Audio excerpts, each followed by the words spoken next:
आज आता आपण बायोडिग्रेडेबल पॉलिमर स्टडी करणार आहोत. बायोचा अर्थच होत असते जे काही एन्व्हायरमेंटमधले जे काही मायक्रो ऑर्गॅनिझम आहे, म्हणजे एरोबिक आणि नॉन एरोबिक कंडिशन्समधले जे फॅक्टर आहेत, एन्व्हायरमेंटल फॅक्टर, जे त्या पॉलिमरिक कंपाऊंडला काय करतील, डिकम्पोज करतील, डिके करतील आणि त्यांना एका सुटेबल कंपाऊंड्समध्ये कन्वर्ट करतील. आणि तो जो कंपाऊंड तयार होत असतो तो एन्व्हायरमेंटल पोल्युशन्स करणार नाही. अशा बायोपॉलिमर्सला आपण बायोडिग्रेडेबल पॉलिमर्स म्हणत असतो. बरोबर आहे.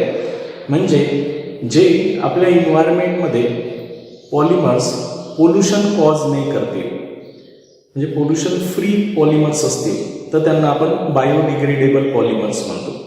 म्हणून बायोडिग्रेडेबल पॉलिमर्स आपल्या एन्व्हायरमेंटमधलं जे पोल्युशन्स आहेत ते रिड्यूस करण्यासाठी आपण असे काही बायोडिग्रेडेबल पॉलिमर्स तयार केलेले आहेत आणि त्यांचा यूज सुद्धा आपण करत असतो. बरोबर आहे. तर म्हणून बायोडिग्रेडेबल पॉलिमरची डेफिनेशन्स आपण क्लिअर करू. बायोडिग्रेडेबल पॉलिमर्स हे असे पॉलिमर्स असतात which undergo environmental decompositions by micro organism. जे काही एन्व्हायरमेंटमध्ये मायक्रो ऑर्गॅनिझम आहे ते त्या पॉलिमरला काय करतात, डिकम्पोज करतात, डिके करतात, आहे की नाही, विथ अ सुटेबल पिरियड. एका विशिष्ट पिरियड नंतर त्याला डिकम्पोज करून एन्व्हायरमेंटल मायक्रो ऑर्गॅनिझम त्यांना डिकम्पोज करतात and their products do not cause any environmental pollutions. आणि त्यांच्यापासून डिकम्पोज झाल्यानंतर जे प्रॉडक्ट तयार होते, मायक्रो ऑर्गॅनिझमनं त्यांना डिकम्पोज केल्यानंतर जे प्रॉडक्ट तयार होत असते, तर ते जे प्रॉडक्ट तयार होत असते which do not cause any environmental pollutions, त्यामुळे त्यांच्यामध्ये एन्व्हायरमेंटल पोल्युशन्स होत नाही. त्यांचे जे प्रॉडक्ट तयार होतात त्यांच्यामुळे एन्व्हायरमेंटल पोल्युशन्स होत नाही. तर असे जे पॉलिमर्स असतील तर त्यांना आपण काय म्हणतो, बायोडिग्रेडेबल पॉलिमर्स. बघा, लक्ष द्या. पुन्हा एकदा सांगतो की बायोडिग्रेडेबल पॉलिमर्स म्हणजेच असे पॉलिमरिक मटेरियल असतील, असे पॉलिमर्स आपण तयार करत असतो जे पॉलिमर्स आपल्या एन्व्हायरमेंटमधल्या मायक्रो ऑर्गॅनिझमनं काय होतात, डिकम्पोज होतात after a suitable period of time, एका विशिष्ट टाईम इंटरवल नंतर. बरोबर आहे. आणि त्यांच्यापासून जे प्रॉडक्ट तयार होत असते त्यांना मायक्रो ऑर्गॅनिझमनं डिकम्पोज केल्यानंतर, तर ते प्रॉडक्ट एन्व्हायरमेंटल पोल्युशन कॉज करत नाही. अशा पॉलिमर्सला आपण बायोडिग्रेडेबल पॉलिमर्स म्हणत असतो. म्हणून आपण त्यांची डेफिनेशनही तशीच केलेली आहे. The polymers which undergo environmental decompositions, ज्या पॉलिमरचं एन्व्हायरमेंटल डिकम्पोजिशन होत असते by micro organism with a suitable period, एका विशिष्ट टाइम इंटरवल नंतर. बरोबर आहे. And the product do not cause any environmental pollutions, आणि त्यांचं कंपोजिशन झाल्यानंतर जे प्रॉडक्ट तयार होत असते ते कोणतंही एन्व्हायरमेंटल पोल्युशन्स करत नाही. Such polymers are called as biodegradable polymers. असे काही बायोडिग्रेडेबल पॉलिमर्स आपल्याला स्टडी करायचे आहेत, ज्यांचे काही एक्झाम्पल मी तुम्हाला सांगतो. सर्वात पहिल्यांदा PHBV हे ॲब्रिव्हिएटेड फॉर्ममध्ये आहे.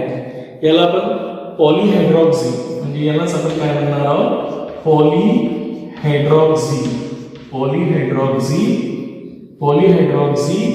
ब्युटेरेट. काय म्हणणार आहोत, पॉलिहायड्रॉक्सी ब्युटेरेट को बीटा पॉलिहायड्रॉक्सी व्हॅलेरेट.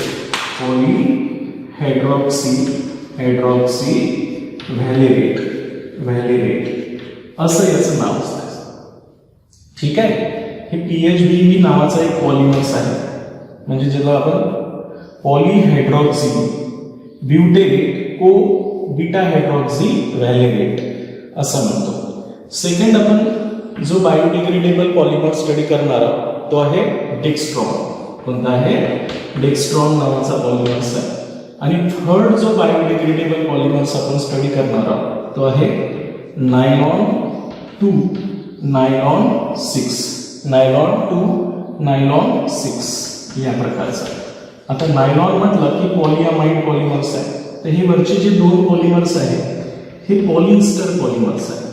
काय तर पॉलिएस्टर म्हणजे ज्यांच्यामध्ये इस्टर लिंकेज आहे, याचा अर्थ यांच्यामध्ये मोनोमर्स कोणता असला पाहिजे, मोनोमर्समध्ये एक कार्बोक्सिलिक फंक्शनल ग्रुप असला पाहिजे आणि एक अल्कोहोल ग्रुप असला पाहिजे. आणि खालचा जो तुमचा नायलॉन पॉलिमर्स आहे हा पॉलिअमाइड पॉलिमर्स आहे, पॉलिअमाइड पॉलिमर्स आहे. म्हणजे यांच्यामध्ये CONH ग्रुप असते आणि CONH ग्रुप जर असेल तर नॅचरली एक कार्बोक्सिलिक ऍसिड आणि एक अमायनो ग्रुप त्यांच्या मोनोमर्समध्ये असते. बरोबर आहे. तर हे जे पॉलिमर्स आहेत यांच्यावर मायक्रो ऑर्गॅनिझम काय करतात, यांचं डिकम्पोजिशन करतात. इन्व्हायरमेंटमधलेच मायक्रो ऑर्गॅनिझम यांना काय करतात, डिकम्पोज करत असतात. विदिन अ सुटेबल पिरियड, एका विशिष्ट पिरियड नंतर हे कन्वर्ट होतात दुसऱ्या प्रॉडक्टमध्ये आणि यांच्यापासून जे प्रॉडक्ट तयार होत असते इन्व्हायरमेंटल डिके झाल्यानंतर किंवा डिकम्पोजिशन झाल्यामुळे मायक्रो ऑर्गॅनिझमच्या मुळे, तर ते जे प्रॉडक्ट तयार होत असते ते प्रॉडक्ट इन्व्हायरमेंटल पोल्युशन्स करत नाही. It does not cause any environmental pollutions. Such a polymers are called as biodegradable polymers. आता आपल्याला माहिती आहे की सध्याच्या टाईममध्ये आपण सिंथेटिक पॉलिमर जास्त वापरत असतो, नॉन बायोडिग्रेडेबल पॉलिमर्स वापरत असतो.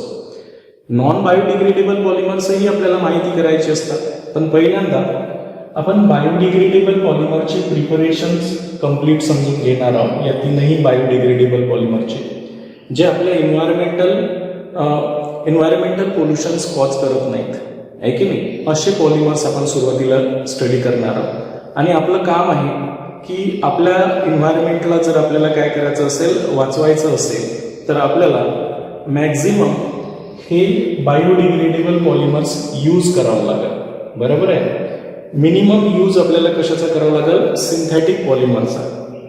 तरच आपला काही दिवसानंतर जे काही पोल्युशनमुळे मोठा प्रॉब्लेम येणार आहे तो प्रॉब्लेम सॉल्व्ह होईल, आहे की नाही. आणि त्यामुळं आपण ह्या बायोडिग्रेडेबल पॉलिमरचाच यूज केला पाहिजे.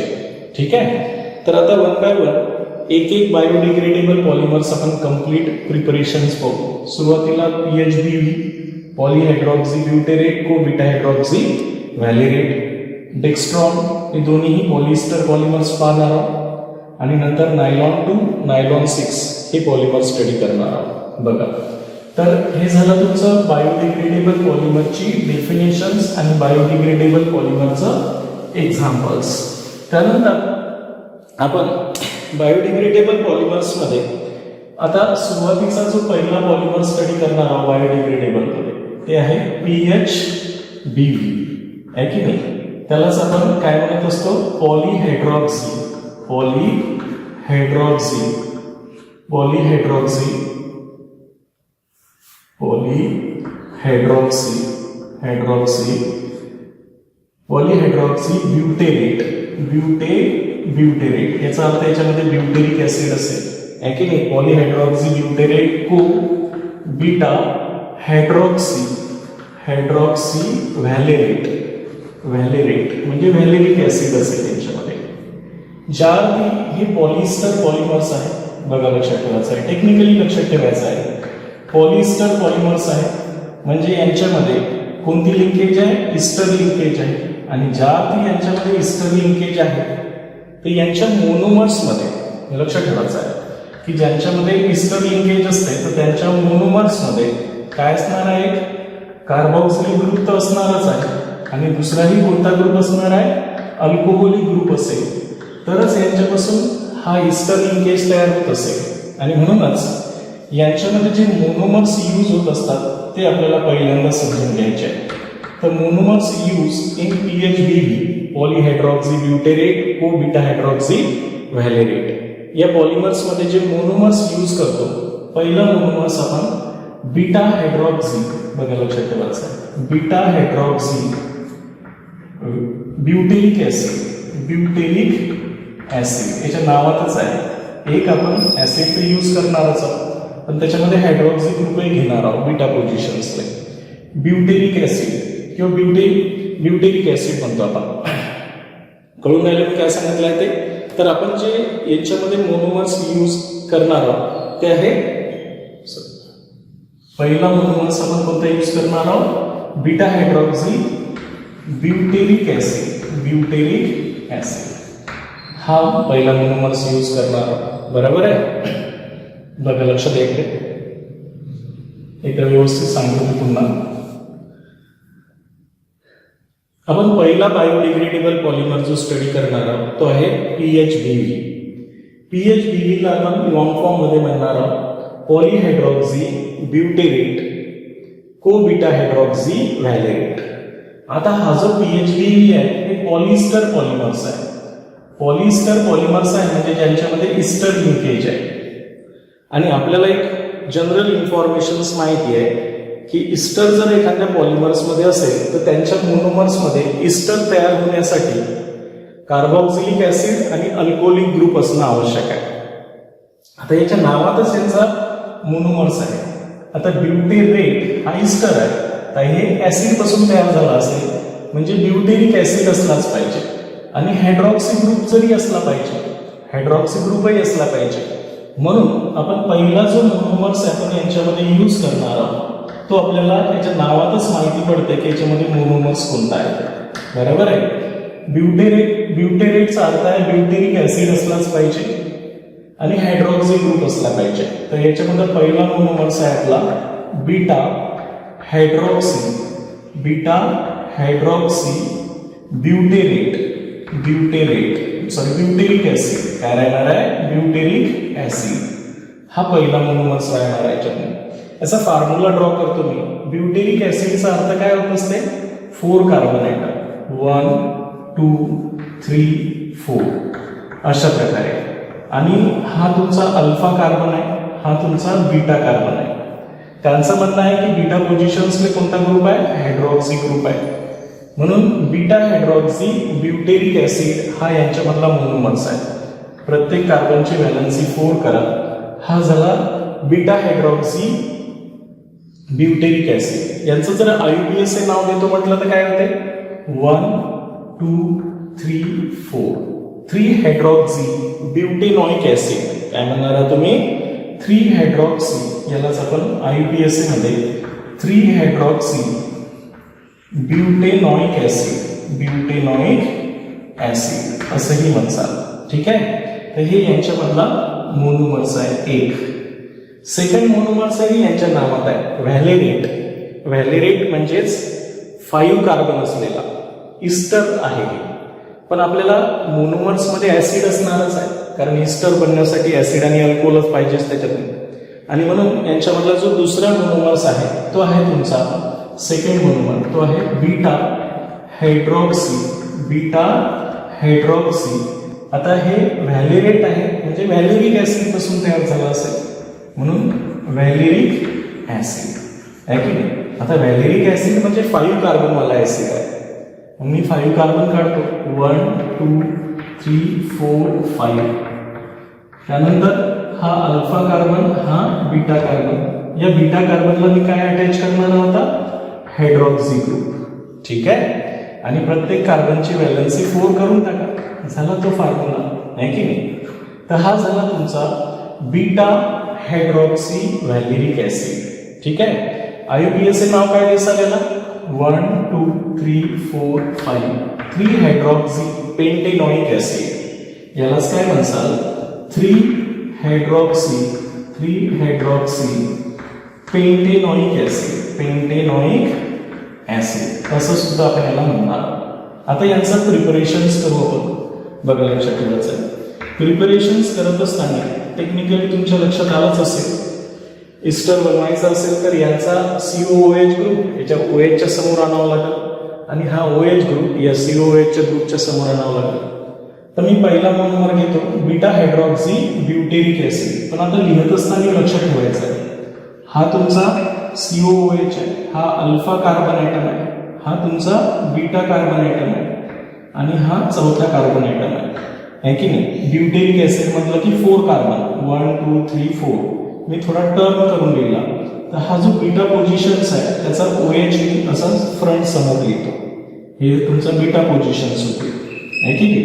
तर अशा प्रकारे सर्वात पहिला जो मोनोमर्स घेतला मी तो बीटा हायड्रॉक्सी ब्युटेरिक ऍसिड. हा तुमचा बीटा हायड्रॉक्सी ब्युटेरिक ऍसिड आहे. एक्झॅक्टली हे N नंबर ऑफ मोनोमर्स घ्यावं लागेल आपल्याला. असेच याचे n नंबर ऑफ कोणाचे घ्यावं लागेल, सेकंड जो मोनोमर्स आहे बीटा हायड्रॉक्सी व्हॅलेरिक ऍसिडचे घ्यावं लागेल. आता यालाही ड्रॉ करत असताना सेम करायचं आहे. हे जे बीटा पोझिशन दिसते तुम्हाला हे एक्झॅक्टली याच्या समोर आली पाहिजे. म्हणून आता मी हा जो OH ग्रुप आहे मी आता 5 कार्बन जो काढतो त्यामध्ये हा ऍसिड, त्यानंतर हा अल्फा कार्बन, त्याच्यानंतर हा बीटा कार्बन आणि या बीटा कार्बनला आपला काय आहे OH ग्रुप आहे. बरोबर आहे की अशा प्रकारे हे झाले 3, हे 4 आणि हे 5. असं आपण पेंटेनॉइक ऍसिड काढला. फक्त मी हे ग्रुप खाली शिफ्ट केला, बाकी काही केलं नाही. याला असं खाली शिफ्ट केलं आणि आता प्रत्येक कार्बनची व्हॅलन्सी 4 करा. हा झाला तुमचा बीटा हायड्रॉक्सी व्हॅलेरिक ऍसिड किंवा 3 हायड्रॉक्सी पेंटेनॉइक ऍसिड. मी एक्झॅक्टली COOH ग्रुपच्या समोर OH आणला आहे ना. तर यांचं काय होणार आहे आता पॉलिमरायझेशन्स होणार आहे. काय होणार आहे पॉलिमरायझेशन्स. आता पॉलिमरायझेशन झाल्यानंतर हे पॉलिएस्टर असल्यामुळे कशामधला ऍसिड मधला OH आणि अल्कोहोल मधला H, अल्कोहोल मधला H आणि ऍसिड मधला OH असे आपल्याला टॉईस NH2O निघून जाईल. टॉईस NH2O निघून जाईल. हा मी इथील ग्रुप वरच्या साईडने लिहितो, काही प्रॉब्लेम नाही. असं लिहिलं काय, असं लिहिलं. ठीक आहे अशा प्रकारे. तर आता सांगा मला की हे H2O निघून जाईल, इथून OH निघून मधला H निघून जाईल, पण इथे राहील काय आता ऑक्सिजन आहे की नाही. त्यानंतर हा CH ॲज इट इज राहील CH3, त्यानंतर हा CH2, त्यानंतर हा C डबल बॉन्ड O. आता हा जो एक मोनोमर्स आहे हा याला जॉईन होईल. इथून H2O निघून गेला तर इथे आता ऑक्सिजन आहे. त्यानंतर हा CH, हा CH2 CH3 group as it is राहील. त्यानंतर CH2 आणि हा C डबल बॉन्ड O. हे रिपीट होत जाईल. हे युनिट काय होत जाईल रिपीट होत जाईल आणि यांच्यामधून NH2O निघून जाईल. यालाच आपण PHBV म्हणत असतो. म्हणजेच पॉलिहायड्रॉक्सी व्हॅलेरेट आणि पॉलिहायड्रॉक्सी ब्युटेरेट, को बीटा हायड्रॉक्सी व्हॅलेरेट म्हणतात. तर हे झालं तुमचं PHBVचं प्रिपरेशन्स. आता बघा आपण सेकंड बायोडिग्रेडेबल पॉलिमर स्टडी करणार आहोत. तो आहे आता डेक्स्ट्रॉन. काय आहे डेक्स्ट्रॉन. हा सुद्धा पॉलिएस्टर पॉलिमर्स आहे डेक्स्ट्रॉन आहे की नाही. तर सर्वात पहिल्यांदा जो पॉलिमर स्टडी करतो तो कोणत्या प्रकारचा आहे हे आपल्याला लक्षात ठेवायचं आहे. It is polyester biodegradable polymers आहे. पॉलिएस्टर पॉलिमर्स आहे. आता पॉलिएस्टर पॉलिमर्स आहे याचा अर्थ यांच्या मोनोमर्स मध्ये कोणती लिंकेज आहे इस्टर लिंकेज आहे. म्हणजे ही लिंकेज राहणारच आहे यांच्या पॉलिमर्समध्ये. यांच्या पॉलिमर्समध्ये ही लिंकेज असणार आहे. आणि मी तुम्हाला सांगितलं आहे की ही लिंकेज तेव्हाच तयार होत असते ज्यावेळेस आपल्या मोनोमर्समध्ये एक कार्बोक्सिलिक ग्रुप असेल, आणि दुसरा अल्कोहोलिक ग्रुप असेल. म्हणजे एक कार्बोक्सिलिक ग्रुप पाहिजे असते आहे की नाही, कार्बोक्सिलिक ऍसिडचा ग्रुप, आणि एक अल्कोहोलिक ग्रुप असला पाहिजे. तरच हे इस्टर लिंकेजवाले पॉलिमर्स बनते. बरोबर आहे की नाही.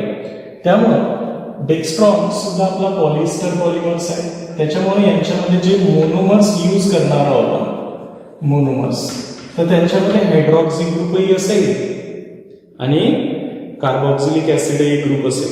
तर यांच्यामध्ये आपण मोनोमर्स यूज करणार आहोत ते आहे लॅक्टिक ऍसिड. पहिला जो मोनोमर्स यूज करणार आहोत तो आहे लॅक्टिक ऍसिड. 3 कार्बनवाला ऍसिड आहे की नाही, आणि त्यांच्यामध्ये हायड्रॉक्सी ग्रुप बी आहे. बरोबर आहे.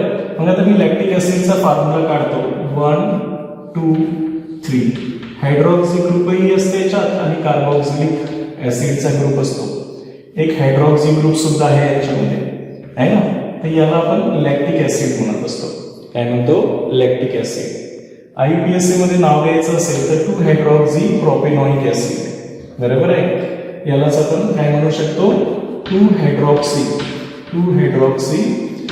प्रोपेनॉइक ऍसिड. हा एक मोनोमर्स आहे याच्यामध्ये डेक्स्ट्रॉन. सेकंड मोनोमर्स याच्यामध्ये कोण आहे माहिती आहे का? सेकंड आहे ग्लायकोलिक ऍसिड. कोणता आहे?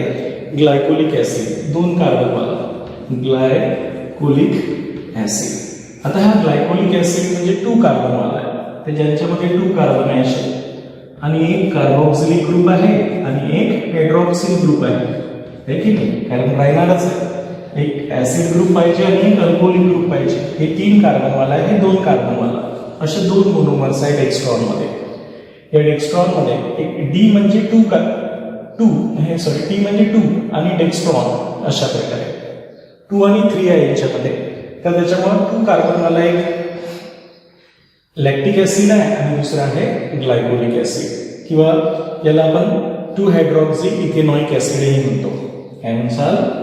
2 हायड्रॉक्सी इथेनॉइक ऍसिड याही प्रकारे तुम्ही म्हणू शकता. तर यांच्यामध्येही एक कार्बोक्सिलिक ग्रुप आहे आणि एक OH ग्रुप आहे.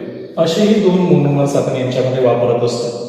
आता जेव्हा यांचं प्रिपरेशन्स करणार आहोत, कशाचं? डेक्स्ट्रॉनचं. तर प्रिपरेशन्समध्ये एक्झॅक्टली COOH ग्रुपच्या समोर तुमचा OH आला पाहिजे आणि या COOHच्या ग्रुपच्या समोर हा OH आला पाहिजे. अशा प्रकारे म्हणजे मी लिहित असताना तसंच लिहिणार आहोत. लॅक्टिक ऍसिड कसं लिहिणार आहोत? 3 कार्बनवाला, हा 1 कार्बन, हा 2 कार्बन, हा 3 कार्बन आहे की नाही? 1 2 3. हा 2 नंबरला काय? हायड्रॉक्सी ग्रुप आहे. मी समोर लिहिला असा. म्हणजे एक्झॅक्टली प्रिपरेशन्स करत असताना ही n नंबर ऑफ तुम्हाला काय घ्यावं लागणार? लॅक्टिक ऍसिड घ्यावं लागणार आहे की नाही? आणि दुसरा n नंबर ऑफ ग्लायकोलिक ऍसिड. यांच्यामध्ये आपण n नंबर ऑफ हे घेणार. आता या ऍसिडच्या समोर एक्झॅक्टली आपल्याला काय आणावं लागेल? OH ग्रुप आणावं लागेल अशा प्रकारे. तर हा तुमचा झाला ग्लायकोलिक ऍसिड.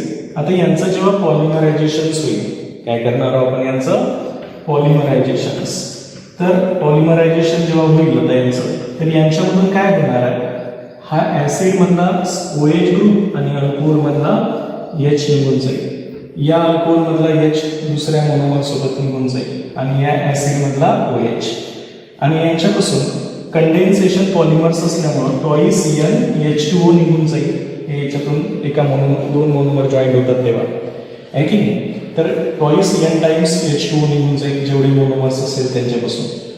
तर आपल्याला आता हा ऑक्सिजन ॲज इट इज राहील, हा CH3 ॲज इट इज राहील, हा CO ग्रुप. हा जो मोनोमर्स आहे आता याला जोडून ऑक्सिजनला इस्टर लिंकेज तयार झाली बघा, आहे की नाही? आणि आता हा OH निघून जाईल आणि हे रिपीटेड युनिट तयार होईल. असं यालाच आपण डेक्स्ट्रॉन पॉलिमर्स म्हणतो. काय म्हणतो? डेक्स्ट्रॉन पॉलिमर्स म्हणत असतो. तर this is called as dextran. याला आपण काय म्हणतो? डेक्स्ट्रॉन. तर यांच्यामध्ये इस्टर लिंकेज आहे ना? अशीच लिंकेज इकडूनही तयार होत असते. तर अशा प्रकारे हा जो बायोडिग्रेडेबल पॉलिमर्स आहे डेक्स्ट्रॉन, तर यांचे मोनोमर्स एक लॅक्टिक ऍसिड आहे आणि दुसरा ग्लायकोलिक ऍसिड आहे. ज्या अर्थी हे इस्टर पॉलिमर्स आहे, पॉलिइस्टर पॉलिमर्स, तर त्या अर्थी यांच्यामध्ये कार्बोक्सिलिक ऍसिड फंक्शनल ग्रुप आणि हायड्रॉक्सी ग्रुप असलाच पाहिजे, आहे की नाही? मोनोमर्समध्ये तरच ते इस्टर बनवत असतात. हे थोडंसं टेक्निकली आपल्या डोक्यात फिट ठेवायचं आहे. आणि हा कंडेन्सेशन पॉलिमर्स आहे कारण याच्यात बायफंक्शनल ग्रुप्स आहेत. आता ज्यांच्यामध्ये बायफंक्शनल ग्रुप असतात ते कंडेन्सेशन पॉलिमर्स असतात. क्लिअर झालं? तिसरा जो आता आपण स्टडी करणार आहोत तो आहे आता नायलॉन पॉलिमर्स. तिसरा जो बायोडिग्रेडेबल पॉलिमर स्टडी करणार आहोत तो आहे नायलॉन 2, नायलॉन 6. हा पॉलिमर्स आपण स्टडी करणार आहोत. बघा, लक्षात ठेवायचं आहे. म्हणून आता थर्ड बायोडिग्रेडेबल पॉलिमर जो आहे तो आहे नायलॉन 2, नायलॉन 6. याच्या नावातच याची मोनोमर्स आहे की नाही? म्हणजे हे सुद्धा को पॉलिमर्स आहे. 2 वेगवेगळ्या मोनोमर्स पासून बनलेला आहे. एका मोनोमर्समध्ये 2 कार्बन ॲटम आहे आणि एका मोनोमर्समध्ये 6 कार्बन ॲटम्स आहे. तर सर्वात पहिल्यांदा हे लक्षात ठेवायचं आहे की it is polyamide polymers. It is polyamide polymers. हा पॉलिअमाइड पॉलिमर्स असतो. कोणताही नायलॉन पॉलिमर्स म्हटलं की त्यांच्यामध्ये पॉलिअमाइड लिंकेज असते, म्हणजे CONH ही लिंकेज असतेच. त्यालाच आपण पॉलिअमाइड पॉलिमर्स म्हणत असतो. आणि ज्यावरती CONH लिंकेज असते ते यांच्या मोनोमर्समध्ये, लक्ष ठेवा, यांच्या मोनोमर्समध्ये कार्बोक्सिलिक ग्रुप असलाच पाहिजे, आहे की नाही, आणि NH2 ग्रुप असलाच पाहिजे, अमायनो ग्रुप. तर इथेही तसंच आहे. तर हे जे पॉलिमर्स आपण बनवणार आहोत नायलॉन 2 नायलॉन 6, तर यांच्यामध्ये आपल्याला मोनोमर्स क्लिअर करायचे.